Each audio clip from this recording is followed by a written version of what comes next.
What's up, everybody, and welcome back for another Big Easy Bets college basketball play of the day. This is for Friday, December 5th. Last time out, we had two plays. We split them 1-1. Big thank you to Florida for a great second-half comeback to not only get us to the window, but nearly win the game outright against Duke.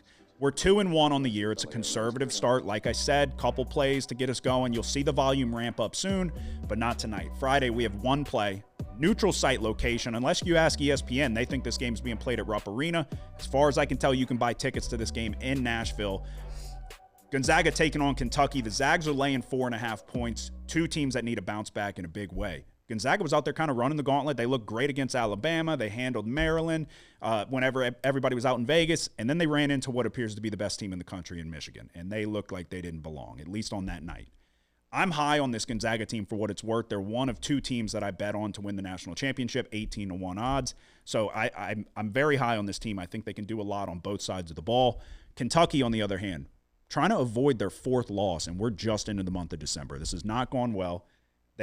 Every step up in class, they haven't been able to handle business, even on the home court. They lost to Louisville. They lost to Michigan State on a neutral at Madison Square Garden, and then they just lost to North Carolina at Rupp Arena. So the problem for the Wildcats is that the offense is so highly predicated on the three-point shot, and they're just not shooting it well right now. They're 169th in the nation beyond the arc. I don't know. Will they wake up and start hitting threes in this one? It's very possible. It's what they want to do. They're going to shoot a lot of them, so it's certainly possible. But when you look at the step up in class, like I mentioned, they played Michigan State at Madison Square Garden. Jackson Kohler had 20 points on 8 of 12 shooting. They just played North Carolina. You had Vesar, their big 7-footer down low. He was 8 of 12 from the floor for 17 points.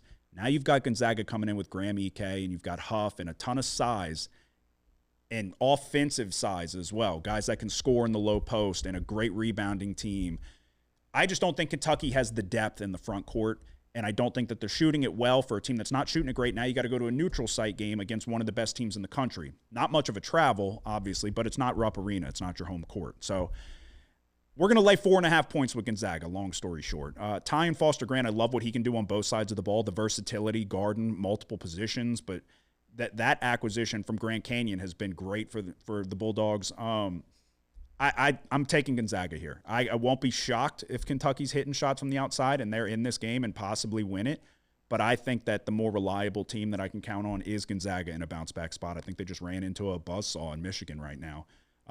But this is a team that I'm very high on. So Gonzaga minus 4.5, one play for Friday. Let's get the weekend started off right. Y'all have a good one.